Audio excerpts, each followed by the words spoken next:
Kuzaruka Baba Chipeneti mazodi Baba Chipeneti mazodi zvamakabva kunoona bhuchu remagaro makazombodya chikafu chakapfava so moita basa rekututira sadza nemakanyanisi kumusha uku munhu anopfaira kubuda mustriti achiroverera maoko magaro asiri pana mai vake kana pamukadzi wake wotoona sekuti wakapenga uyo wondiudza nyaya yezvinhu zvakadhakwa Baba Chipeneti joinai ZANU nekuti munenge muchitambura handisi kudyira kuguta ka kutsengera rarama iwe NEZANU-PF yako uchidya makanyanisi koko kana zvakusvota rutsa uchidya sadza nemandere ikoko rova sadza nemandere ako ikoko chikafu chakapfava ichi chikafu chakapfava vamwenyu makatoguma nyama pamakaguma muzvimarari pamaikandigwa chikeni ini dzakabikwa nemvura yageza zvitona ziya ndo pamakagumira nyama. So which is which?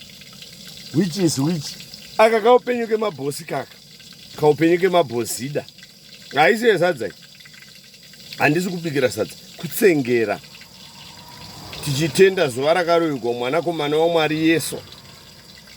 Tichiti Easter kune vari kudzisvondo hameni namatai Mwari muyani muzvikwadi chenji chauya muZimbabwe.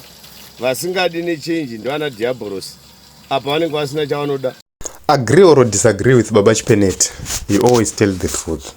You know, people are being used simply because they want things. They want good things. They can't buy these things for themselves. Imagine if I can't buy myself a car and there is an opportunity for me to get that car.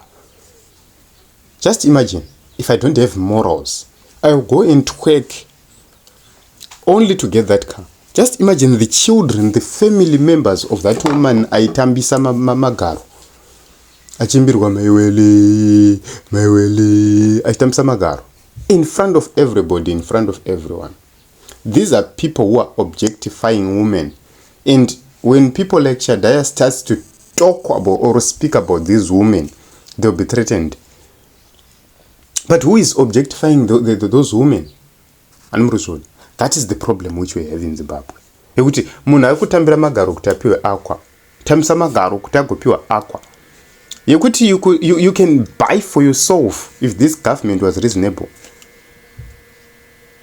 This government, guys, atina motikari, atina industry rukadzira mota muZimbabwe. And you are told kuti we are banning so and so cars. And what are the solutions? People are opting to use zvimotikari zvakudhara zvacho ndo zvakungomutsiridzwa izvozvo vachifamba nazvo, and more accidents. Just imagine kana vanhu vava vachigona kuimporta that car inenge ine condition iri nani. It was going to be far much better than zvatiri kuitirwa navanhu. And the only way is to create an industry here in Zimbabwe which is affordable, but you cannot create an industry where there are no consumers. You need first to create demand, and when you create demand, then supply comes in. There is no way supply will come without demand. There are certain products which the people are not demanding, which are not in the market, but if they were on demand, they would be on the market. So for those who understand economics, especially Mtuli Ngube, you are supposed to understand that what needs to be fixed right now is the issue of demand. How do you fix the issue of demand?